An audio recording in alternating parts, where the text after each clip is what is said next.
Class മുറിയിലെ ബോർഡിൽ ചിത്രങ്ങൾ വരയ്ക്കാൻ കഴിയാതിരുന്ന അധ്യാപിക വിരമിച്ച ശേഷം ഒരു ചിത്രകാരിയായി മാറി.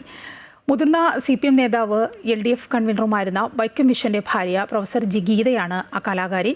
ഗീത ടീച്ചറുടെ 65 ചിത്രങ്ങൾ കോർത്തിണക്കിയ കോട്ടയം പബ്ലിക് ലൈബ്രറി ആർട്ട് ഗാലറിയിൽ ചിത്രഗീതം എന്ന പേരിൽ ചിത്രപ്രദർശനം ഒരുക്കി.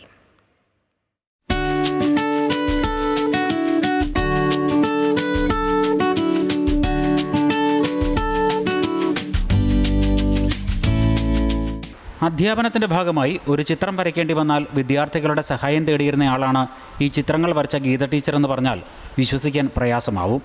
എന്നാൽ സംഗതി യാഥാർത്ഥ്യം തന്നെ. കോട്ടയം BCM കോളേജിലെ അധ്യാപന ജീവിതത്തിൽ നിന്നും വിരമിച്ച ശേഷമാണ് മുതിർന്ന CPM നേതാവ് വൈക്കം വിശ്വൻ്റെ ഭാര്യ കൂടിയായ ഗീത ടീച്ചർ ചിത്രരചനയിലേക്ക് തിരിഞ്ഞത്. ടീച്ചർ സർവീസിൽ നിന്നും വിരമിക്കുമ്പോൾ LDF കൺവീനറായിരുന്നു വൈക്കം വിശ്വൻ. അദ്ദേഹം കൂടുതൽ സമയവും തിരുവനന്തപുരത്തായിരുന്നതിനാൽ അവിടെ കഴിയുന്ന സമയത്താണ് ടീച്ചർ ചിത്രരചന പരിശീലിച്ചത്. റിട്ടയർ ചെയ്ത് കഴിഞ്ഞിട്ട് ഹസ്ബൻഡിൻ്റെ കൂടെ AKG സെൻറ്ററിൻ്റെ ഫ്ലാറ്റിലായിരുന്നു. ഫ്ലാറ്റിൽ നമുക്കധികം ഫ്രണ്ട്സും ഇല്ല. വേറെ ഒരു ഒറ്റപ്പെട്ട ഇത് തോന്നി. ഫ്ലോറ എന്നുള്ള ഇൻസ്റ്റിറ്റ്യൂട്ടിൽ ഇതൊക്കെ പഠിപ്പിക്കുന്നുണ്ടെന്ന് കേട്ട് ചെന്നപ്പം അവിടെ എല്ലാ തരം ആർട്ടുകളും ഉണ്ട്. അപ്പോൾ പിന്നെ ഞാനും ചോദിച്ചു എനിക്ക് പറ്റുമെന്നൊന്ന് നോക്കട്ടെ എന്ന് ചോദിച്ചു. അപ്പോൾ സാറ് വളരെ സന്തോഷത്തോടെ എല്ലാം പറഞ്ഞു തന്ന് എൻ്റെ ടെക്നിക്സ് എല്ലാം പറഞ്ഞു തന്നു. പിന്നെ ഞാൻ തന്നെ അങ്ങ് തുടങ്ങി. രാഷ്ട്രീയക്കാരൻ്റെ ഭാര്യയാണെങ്കിലും ടീച്ചറിൻ്റെ വരകളിൽ രാഷ്ട്രീയമില്ല. കലകളും ദൈവങ്ങളും പ്രകൃതിയുമൊക്കെ ടീച്ചറിൻ്റെ വരകളിൽ ഉൾപ്പെട്ടിട്ടുണ്ട്. മ്യൂറൽ, ഓയിൽ പെയിൻറ്റിംഗ്, അക്രിലിക് തുടങ്ങി പല മാധ്യമങ്ങളിലായി ഒരുക്കിയ 65 ചിത്രങ്ങളാണ് ചിത്രഗീതം എന്ന പ്രദർശനത്തിലുള്ളത്. ഒപ്പം കുറച്ച് ക്രാഫ്റ്റ് വർക്കുകളും ഉൾപ്പെടുത്തിയിട്ടുണ്ട്.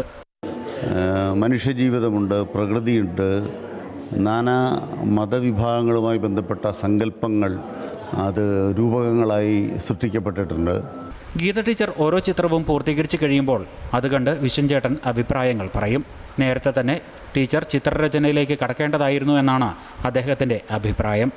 കലാപരമായ അഭിരുചി അത് ആദ്യം തന്നെ അതിൻ്റെ രീതി ഞാൻ മനസ്സിലാക്കിയിരുന്നില്ല. സത്യം പറഞ്ഞാൽ ടീച്ചറും മനസ്സിലാക്കിയിരുന്നില്ല. പിന്നീടാണ് ഇതിലോട്ട് മാറാനിട വന്നത്.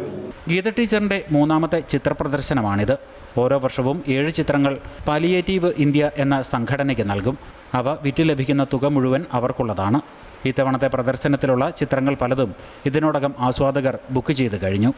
അമൃത ന്യൂസ്, കോട്ടയം.